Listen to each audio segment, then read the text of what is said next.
Hello, bubs. I'm sorry, it's been a little bit since I read a book to you, but I was locked inside of a hyperbolic chamber, you dig? It'll make sense in time. Today's book is The Sheep in Wolf's Clothing. It's by Helen Lester, and the pictures are by Lynn Mussinger. Scholastic was a part of it. Turn up.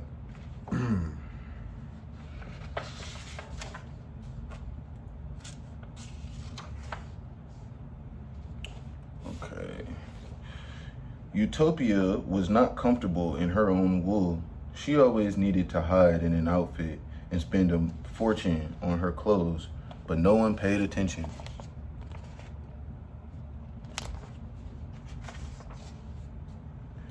She attempted to dazzle the Rams, but rambunctious, ramshackle, and Rumpelstiltskin barely blinked.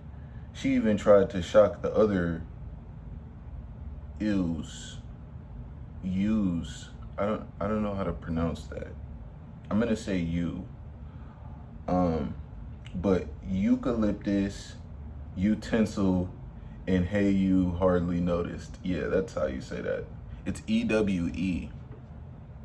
It's interesting that they use that so that you guys can know that, like, sometimes that's spelled like that. This lack of attention annoys Utopia like a bad itch. Then, one fine day, she received an invitation to Willy Wan's costume ball. Yes, here was her chance. She'd have the finest costume in pasture land and outshine them all. Every fluffy one. Ha! Shouts to Rambunctious. In a frenzy of excitement, Utopia tried on 57 costumes. Her clothes-changing muscles were aching, almost worn out. When she put on outfit number 58, that settled it. This was the one. Eureka! She loved the warmth of her fur, the shine of her fangs, and especially the way the long clawed paws swung attractively when she walked. Everyone would notice her now.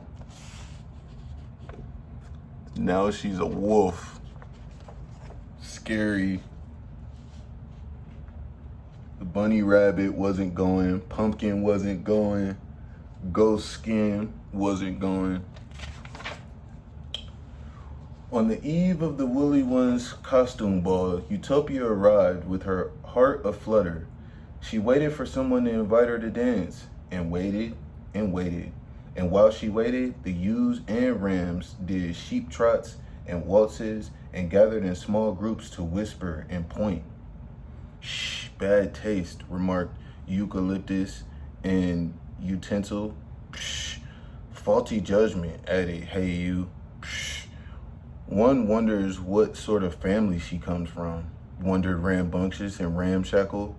Psh, cotton-brained idea, pronounced Rumpelstiltskin.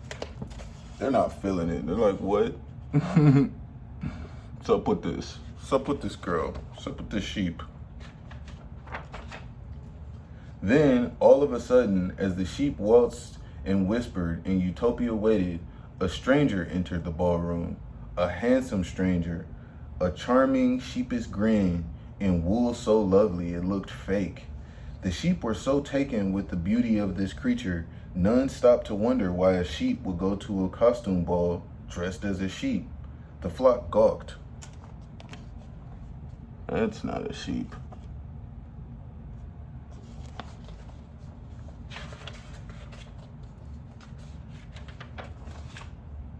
Utopia approached the stranger. The stranger approached Utopia. From under his sheep costume, the newcomer could see the fur, the fangs, and the long, sharp claws. It had to be. In a low, growly voice, he exclaimed, "Mother?" Mother? Beneath her costume, Utopia blinked. Mother? She knitted her eyebrows, a sheep thing. Mother, growled the creature, I thought you were away on a lamb hunt. Lamb hunt? He's thinking that she's his mom because she's dressed like a wolf.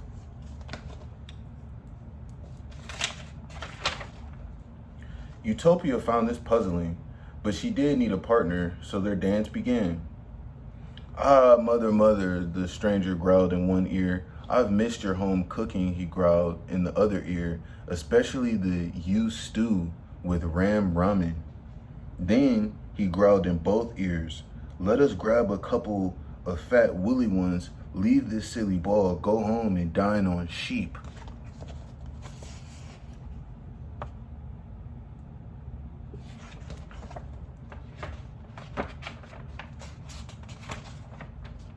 Utopia sensed that something was wrong. Dine on sheep? What kind of creep would dine on sheep?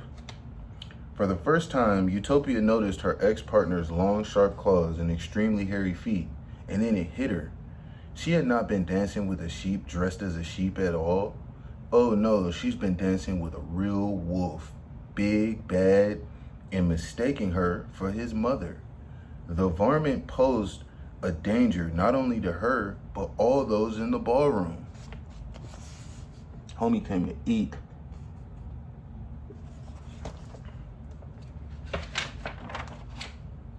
Indeed he did, for just then he ripped off his costume and growled, come on mother, let's eat. With that, he snatched eucalyptus, utensil, and hey you and stuffed them in a sack. The woolly ones grasped in horror and ran for their lives. But he is not playing. He a wolf for real.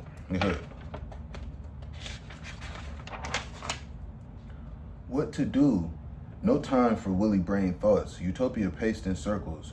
Mother, mother, mother. He thinks I'm his mother.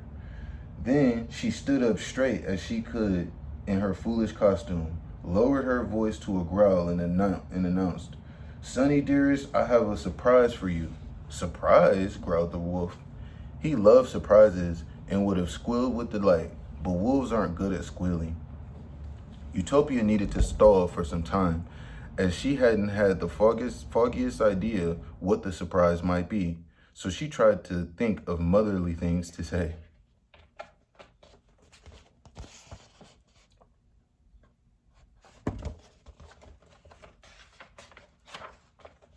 He threw himself on the floor and into a full-blown, out-of-control tantrum. I won't, he kicked his feet. You can't make me. He pounded his furry fist. I don't have to, so there. So great was his tantrum that within less than a minute, he was completely exhausted and unable to move. It was then that Utopia knew what the surprise would be. He's pissed.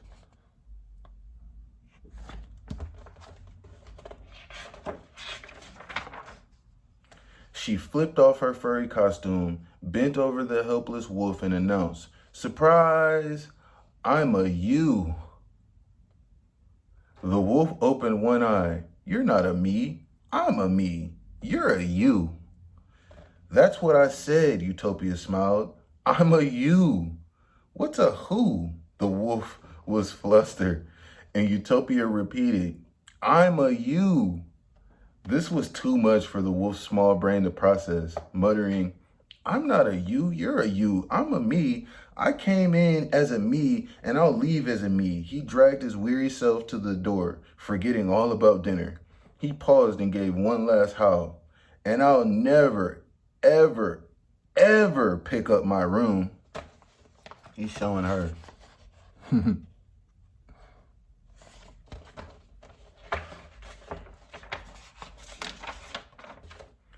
With a stomp and a thump, he was gone.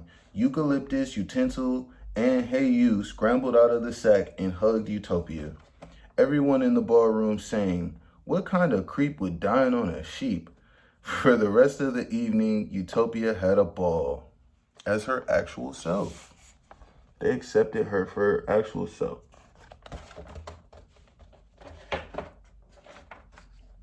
She danced with eucalyptus and rambunctious and utensil and ramshackle and hey you and rumpelstiltskin, and she felt entirely comfortable in her own wool. See, she's not even wearing a costume anymore. And that was the best thing for her to do. All right, what a great story. I like that book.